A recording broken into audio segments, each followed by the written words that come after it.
Hi, how are you? All right, so this is a class that's going to be doing TED Talks, right? Mm-hmm. Are you guys going to be doing TED Talks? Did she already tell you that I did one? Yeah? Did you guys watch? Did anybody watch it? You watched it. Yeah? All right, who else? Nobody else? Wow, nice brownie points right there. Right there, brownie points. Good job. Good prep. What'd you think? Yeah, so should I reveal the secret about the TED Talk? Sure. Okay. I told them that you walked off. Oh, so you already know that, right? So has anyone ever heard of anybody walking off a TED stage mid talk? No. Well, you have now. So here's the thing. So how many of you don't like to speak in front of other people? Yeah. And those of you who aren't raising your hand, half of you are like, I'm not even raising my hand in front of other people, right? So I used to be terrified of public speaking. Like I remember in 8th grade even walking up to the front of the class and talking like this, right, behind my hand. Somehow that would make it better. And I've had some really horrific, experiences along the way. And I started talking professionally when I was, I guess, about 2005 when I got my doctorate. I prepare for talks, but I know a lot like in my head. And if I have a good game plan, I can usually kind of move through it and be more authentic. But a TED Talk is very different. Now, do you guys have any sense of what goes into creating a TED Talk? So the one thing about TED Talks is that they're based in story. So there is really a recipe for a good TED Talk, and so much of it has to do with story and weaving story in with message and having, quote, an idea worth sharing, end quote, right? So in preparation for my TED Talk, I had to do a very different kind of prep than I'd ever done before because it had to be scripted, it had to be under 18 minutes, and it had to weave story in with message in a way that could be conveyed well. And for the gentleman who actually watched it, you can appreciate that a lot of prep to be able to deliver the message that I was delivering was required. So one of the things that I did was, and that's how Sandy and I met, is I have a beautiful social network on Facebook and LinkedIn and Instagram, and I put out a call about a month before my talk and said, okay, folks, y'all were supporting me doing this whole TED Talk thing. Now you need to pony up and show me some spaces where I can practice this thing because I need to be able to do it in front of other people. So I rehearsed it and I did it in front of like audiences big and small. And I knew that talk like I've never known anything in my life, like not even my best quiche recipe. Like I knew this thing. You could give me 3 words, I would tell you which sentence came before and which sentence came after.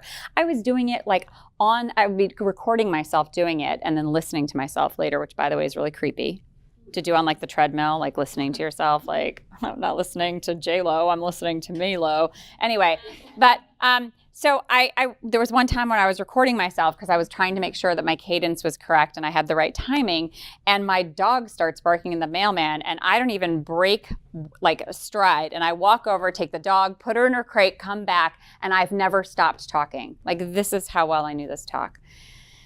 And about 2 minutes and change into the talk, I had prepared for everything. One of the things that I really had prepared for, and again, I'm keep pointing to you because you watched the talk, is I knew that the message that I was delivering was going to be a very hard message to receive for a lot of people in the audience, if not everyone. And so I had to be very clear. I had to be very articulate about the words I was using to say things. And I also had to make sure that I didn't make eye contact because I am an empath. And if I see you suffering, I want to help you. And I have to work really hard to not do that. And I was working hard enough up there with the stage lights. We were live streamed around the world. I had friends all over the country and around the globe watching me. And what I didn't prepare for was sound. So there were 3 exit signs, and one here, and here at the back of the audience. And there were stage lights on, but if you looked, you could see faces. And I had about 50 people in an audience of 400 that were there for me. And so I knew if I looked, I would not only see strangers' faces, but friends' faces. Couldn't do it. So I wanted to have the camera picking up on the fact that I looked like I was engaging with the audience and the audience felt like I was engaging with them. I never looked at eyes. I looked at the 3 exit signs back and forth, right? Great tip. Find a place in the back of the room that looks like you're making eye contact. No one ever knows, right? I didn't account for the sound. And the sound was this. About 2 minutes and change into it, I made a statement that was a really hard sucker punch to the gut statement. And I let it sit for a second, and someone went, Anybody see Cloudy with a Chance of Meatballs? Okay, there's a cartoon movie, and there's this tough police officer, right? And he sees this, and he's in this tender moment, right? And a tear starts to crest over his eyelid, and he's like, "Get back in there, tear, get back in there." He's like trying to order it back in. It's kind of how I felt. Like I was like, no, you can't come in. Nope, I'm not going to listen to that gasp. But I did. And about a sentence later, I stood there in absolute silence. Now, I sat in silence or stood in silence with nothing to say. Couldn't think of a word I had left to say. I didn't know where I was in the speech. I didn't know what I had just been saying. I didn't know what I was about to say. Completely and utterly froze in a very like surreal kind of way. Not like, oh my God, oh my God, oh my God. I'm just sitting there going, wow, this is weird. This is not what I planned. I did my hair for today. I absolutely did not plan for this. I had professional makeup done, for crying out loud. Like I had this. And I'm like, oh, I can't. Even went to like, because I teach mindfulness. I'm like, oh, go to your happy place. You're on camera. It's live. It's good. Just, this is your stage. So I sat there and I was like, deep breath. Oh, yoga breath. Nothing. 24 seconds. Now 24 seconds, like what's 24 seconds?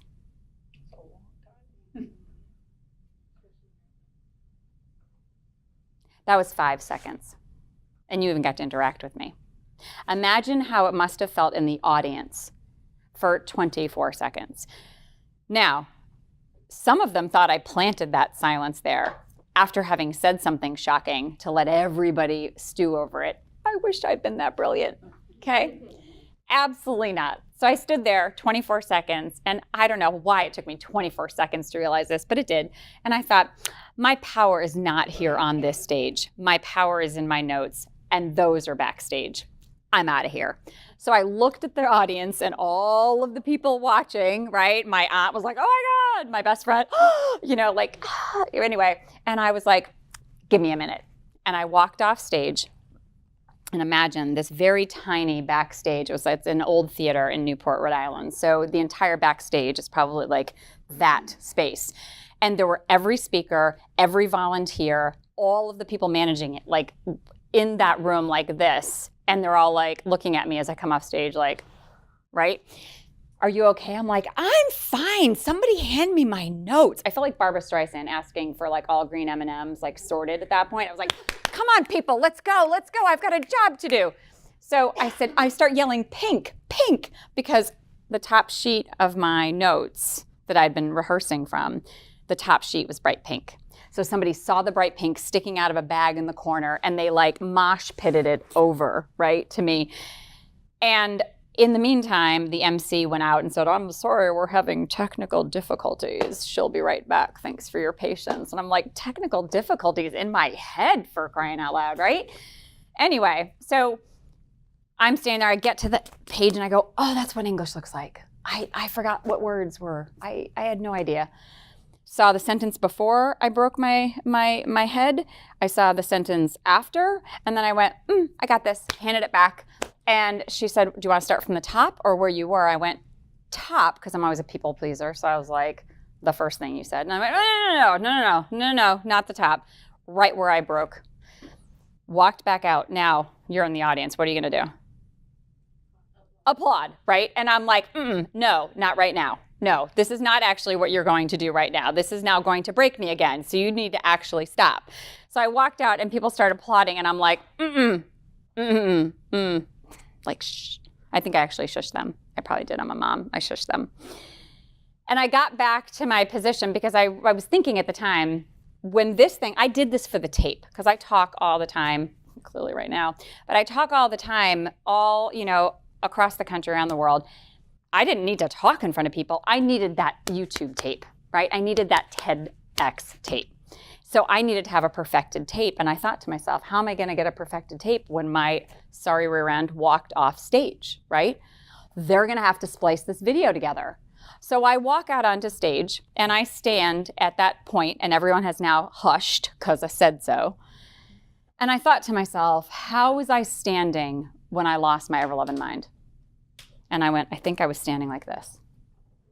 And I went, in my head, I counted 1, 2, and then I started again. So when you watch that talk, did you have any idea where I walked off stage? No. And that was not a professional editor, trust me. Like there are some other things that were not professionally done about that video. That was simply because he had a place to splice. Because if I'd tried to walk out and grab it in between or try to pretend something, he never would have had that moment to splice, which I was kind of sad about because I kind of wanted it to stay in because I thought that would have been a pretty interesting talk. But this way, everybody sees the sanitized, packaged version, like what I call Facebook pretty, right? Version, you know, when you put the kids' pictures up and you don't show how many tears it took to get there, you know what I mean? You show, you know, the top of the mountain pose, not the asthma attack, like midway up or you broke down and had wine, you know what I mean? Like that. So people see that, right? But they didn't see what it took to make that actual thing happen. But now I get to talk about it. And I get to talk about what it looks like and what it feels like to absolutely fail at something you have prepared for more than you've ever prepared for anything in your life and try to pull it back together. So I say this all to you, hopefully, so that you know whatever you're doing for your TED Talk, you can't beat my experience, so don't try, all right? Just don't, all right? Because this isn't being live streamed around the world. It's in front of your... It will be taped, but it won't be live streamed, which is, you know, that was a little bit extra pressure because I know I'm like, oh my God, my best friend and my aunt and my friend from my guy who took me to prom in high school, like they're all watching, like all of them. And so whatever I was doing live was not something that we could kind of go, oh yeah, hang on a second, we're going to take 2. You know, I'm just going to be right back, right? So you guys are going to do great. And if you fail, then fail pretty, right? You know, get back up again. So. Anyway, I'm excited to have you guys in class. I have not taught in a while. I used to be a professor at George Washington University in their master's and doctoral program in educational leadership and higher ed admin. So I'm really excited to be able to partner up with Sandy and kind of guide you guys through this. So are you guys excited? Yeah. Sandy's awesome, right? Yes. Any questions? Yeah, any questions for me? You'll have 1 million for her. Do you guys have my name enough that you could look up my YouTube talk? Yes. Okay. Yeah, and listen, here's what I want to say to you. So I said that I had to do this in a very scripted way in order to deliver a message that was very hard to digest. Would you agree? So Sandy had never met me before. And a mutual friend of ours had gotten the room right down the hall, right? Yeah. And I came in and I didn't look anyone in the eye there either. And I told them that I wasn't going to, but they didn't know what I was going to say to them, right? You don't know that when you turn on a TED Talk, they could say anything, right? You kind of think you might know from the title of the talk, but you don't. And so I say this with forewarning that I say some pretty brutal truths that are probably going to be harder for some of you to listen to than others. And so just now that you've met me first, I guess, would it have been better if you'd met me first and be like, she's fine. She's totally fine. Yeah, she's fine. She's good. She made it, right? Yeah. But anyway, so because I do a lot in professional circles, and this talk would not necessarily come up in professional circles because it's a personal tragedy story, but it has so much use, I think, in leadership about talking about rising up through pretty much anything and making your power your priority. So, I mean, for me, that's the true message behind it. So I'm excited to hear about all your topics and stuff. So do you guys have any questions for me? Bridget will be back 2 weeks from right tonight, yeah, because it's 2 weeks because next week I'm in Ohio, which is why I couldn't come next week. I'm keynoting in Ohio. It's 2 weeks. Yep, November 1st. Very exciting. So or November let's thank 2nd or Bridget whatever for it is. coming out tonight. Thanks, guys. Thanks.